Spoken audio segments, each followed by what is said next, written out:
Eat Bulaga, gumawa na naman ng panibagong record at it's showtime. Sandamukal ang ads na lumabas. Yan ang pag-uusapan natin patungkol sa dalawang pananghaliang programa dito sa bansa, ang It's Showtime at ang Eat Bulaga. Pero bago yan at bago natin umpisahan ang online viewership ng dalawang bigating noontime show para po sa segment na Step in the Name of Love para po sa It's Showtime at The Clones ng Eat Bulaga, ay humiling ako sa inyo na pakisubscribe po ang aking YouTube channel. Paki-like and share na din po mga kaparokya para mas dumami pa po ang makapanood ng content natin. Maraming salamat po sa inyo mga kaparokya. So mga kaparokya, umpisahan po muna natin sa ads na lumabas para sa dalawang pananghaliang programa kanina.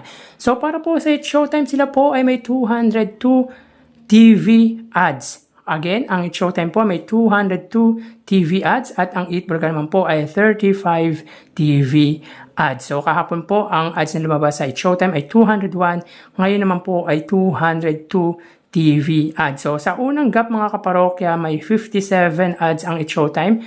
Sa pangalawa po ay 53 TV ads, 54 TV ads at 38 TV ads sa pang-apat na gap. So may apat na gap po ang It's Showtime, samantalang ang Eat Bulaga naman po ay may tatlong gap. So sa unang gap ay may 12 TV ads, sa pangalawang gap ay 10 TV ads at sa pangatlo ay 13 TV ads. So kung titingnan po natin, ang pagitan ng ads na lumalabas po sa dalawa ay wala pa po sa 1/4 ang sa Eat Bulaga. Magkaganon man mga kaparokya, magkaiba naman po ang usapan pagdating po sa pamimigay ng papremyo dahil ang It's Showtime po ay may 30,000 pesos lamang pong naipamahagi kanina at ang Eat Bulaga naman po ay 195,000 pesos. So sa 202 TV ads na lumabas po sa It's Showtime ay 30,000 lang po ang naipamahagi nila. So dito po ay sa Escort of Appeals lamang po nakapamahagi ang It's Showtime, and of course sa Step Up or Step in the Name of Love ay wala pong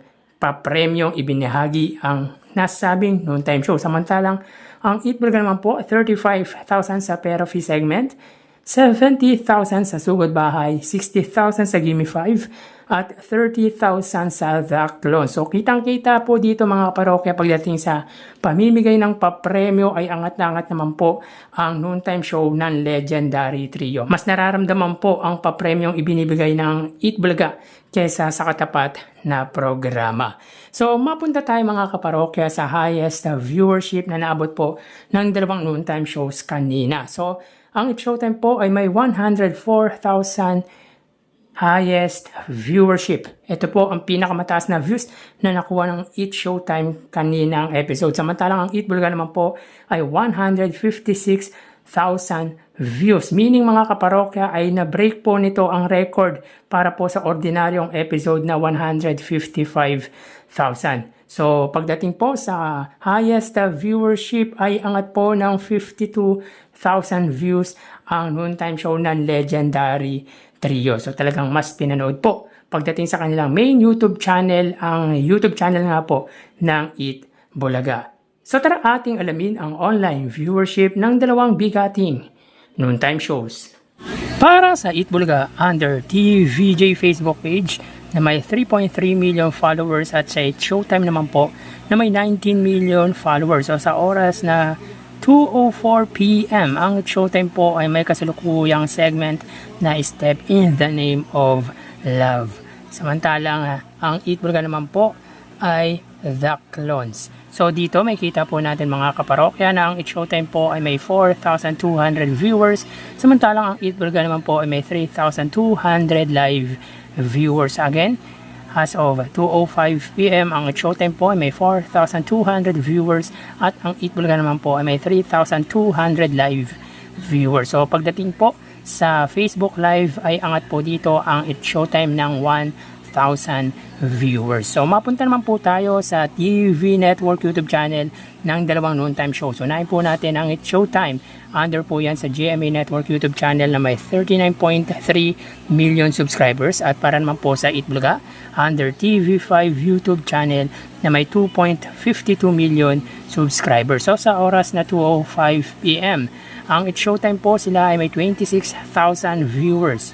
Ang Eat Bulaga naman po under TV5 ay may 10,000 live viewers. So again, sa oras na 2:06 PM, Ang It's Showtime under GMA Network YouTube channel, sila po ay may 26,000 viewers at ang Eat Bulaga naman po sila ay may 10,000 viewers under TV5 YouTube channel. So mapunta naman po tayo sa main YouTube channel ng dalawang noontime shows. Unahin po natin ang It's Showtime, under po yan sa ABS-CBN It's Showtime na may 2.65 million subscribers, at para naman po sa Eat Bulaga under Eat Bulaga TVJ YouTube channel na may 1.55 million subscribers. So sa oras na 2:06 PM, ang It's Showtime, sila po ay may 74,000 viewers, at ang Eat Bulaga naman po ay may 124,000 viewers. So again, sa oras na 2:06 PM, ang It's Showtime po ay may 74,000 viewers, at ang Eat Bulaga naman po ay may 124,000 live viewers. So pagdating sa main YouTube channel ay angat po ng 50,000 viewers ang Eat Bulaga. So bali ang total na nakuha ng dalawang noontime shows ay, so mga kaparokya, bali ang total na nakuha ng dalawang noontime shows para po sa It's Showtime ay 103,000 viewers, at ang Eat Bulaga naman po ay 137,000 viewers. So again, ang It's Showtime po ay may 103,000 total viewers, at ang Eat Bulaga naman po ay 137,000 total live viewers. So pagdating sa online viewership, mga kaparokya, ngayong araw po ng Martes ay nagwagi po dito ang Eat Bulaga, at sila po ay lamang ng 33,000 viewers sa katapat na programa na It's Showtime. So yan po lumalabas sa ating online viewership as of 2:08 PM. So magpapaalam na po ako sa inyo mga parokya. Magsingat po tayo. Thank you and God bless.